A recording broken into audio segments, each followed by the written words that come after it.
সর্দি কাশির চিকিৎসায় মধু অ্যান্টিবায়োটিকের থেকেও বেশি কার্যকর। মধুতে থাকা অ্যান্টিঅক্সিডেন্ট, অ্যান্টিব্যাকটেরিয়া, অ্যান্টিমাইক্রোবিয়াল উপাদান থাকে যা গলা এবং বুকে কফ পরিষ্কার করতে কিন্তু সহায়ক ভূমিকা পালন করে। হাজার হাজার বছর ধরে ঠান্ডা কাশির চিকিৎসায় কিন্তু আয়ুর্বেদিক চিকিৎসায় মধু কিন্তু ব্যবহার হয়ে থাকে। আধুনিক বিজ্ঞানীরা বলছেন মধু সর্দি কাশি নিরাময়ে অ্যান্টিবায়োটিকের চেয়েও বেশি কার্যকর।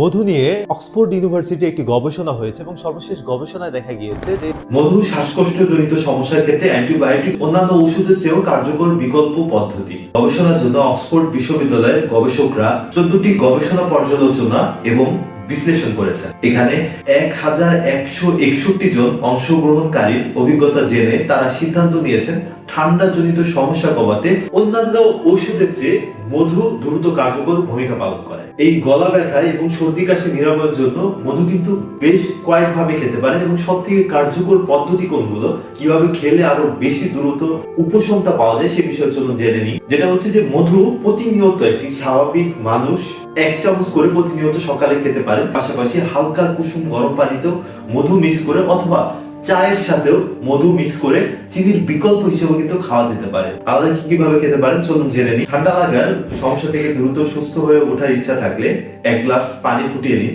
তারপর পানি ঠান্ডা হয়ে এলে তাতে 1 চামচ মধু মিশিয়ে খেয়ে নিন। এতে উপকার মিলবে, সর্দি কাশির প্রকোপ কমবে, এমনকি বুকে জমে থাকা কফ বেরিয়ে যেতেও সময় লাগবে না। তাই এই সমস্যা হলে এভাবে মধু খান। পাশাপাশি চায়ের সাথেও কিন্তু আমরা মধু মিক্স করে খেতে পারি। 1 কাপ চায়ে কয়েক ফোঁটা পাতিলেবুর রস এবং 1 চামচ মধু মিশিয়ে পান করুন, তাহলে সর্দি কাশির সমস্যাটা কমবে। কারণ মধুর পাশাপাশি এই পানীয়তে মজুদ থাকা চা এবং লেবুর অ্যান্টিঅক্সিডেন্ট উপাদান রয়েছে। পাশাপাশি মধু ও তুলসীর ব্যবহার করেও খেতে পারেন। সকালবেলায় কয়েকটি টাটকা তুলসীর পাতা, তাতে 1 চামচ মধু মিশিয়ে খান, অথবা মধু আদা মিশিয়ে খাওয়া যেতে পারে। এক্ষেত্রে একটা ছোট আদা কুচি কুচি করে কেটে নিন, তারপর সেই টুকরোগুলো 1 চামচ মধুর সঙ্গে মিশিয়ে খান, কিংবা এই মিশ্রণ পানি দিয়ে খেয়ে নিতে পারেন। এতে কাশির প্রকোপ কমবে, বুকে জমে থাকা কফ উঠে আসবে। বর্তমানে এই শীতকালীন সময়ে ঠান্ডা কাশির প্রকোপ বা বুকে বা গলায় কফ জমে থাকা বা ব্যথার যে সমস্যাটা, এটা কিন্তু স্বভাবত শিশু থেকে শুরু করে বয়স্ক সবারই কিন্তু সিজনাল সমস্যাটা হয়ে থাকে।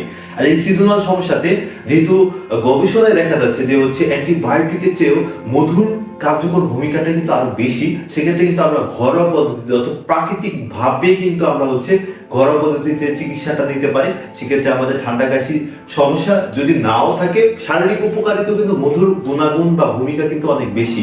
সেক্ষেত্রে কিন্তু আমরা প্রতিনিয়ত সকালে 1 চামচ মধু খেতে পারি, অথবা চায়ের সাথে মিশ্রণ করে বিকাল বা সকালের যে নাস্তাতে আমরা চা গুলো খেয়ে থাকি, সেক্ষেত্রে কিন্তু চায়ের সাথে আমরা মধু ব্যবহারটা করতে পারি। এক্ষেত্রে শারীরিক ভাবে আমরা সুস্থ থাকতে পারি।